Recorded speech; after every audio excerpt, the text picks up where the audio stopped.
Hola, ¿qué tal? En este vídeo te voy a mostrar cómo podemos activar o desactivar el botón de acceso directo del escritorio en la barra de tareas de Windows 11.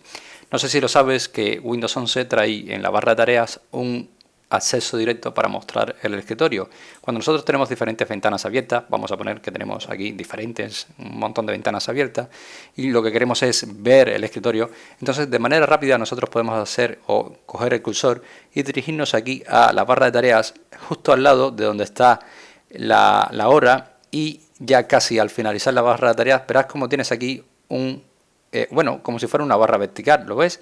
Esta barra vertical lo que hace es mostrar u ocultar el escritorio, es decir, si tenemos todas las ventanas abiertas, lo que vamos a hacer es mostrar y ocultar el escritorio. Vamos a verlo de manera rápida y sencilla. En esta ocasión, si no la tienes, te voy a mostrar cómo podemos activarla, y si no la quieres, te voy a mostrar cómo podemos desactivarla. Así que para esto nos vamos a ir directamente a inicio y después nos vamos a ir a configuración. Cuando estamos dentro de configuración nos vamos a ir a personalización y en personalización vamos a entrar directamente a la barra de tareas. Dentro de la barra de tareas vamos a ir a comportamiento de la barra de tareas. Haremos un clic sobre este desplegable y verás que aquí tienes una opción llamada selecciona la esquina de la barra de tareas para mostrar el escritorio. Por defecto viene activada, pero si no lo tienes, actívala con un check. Si la quieres desactivar, solo desmarca este check y ya la tendríamos totalmente desactivada.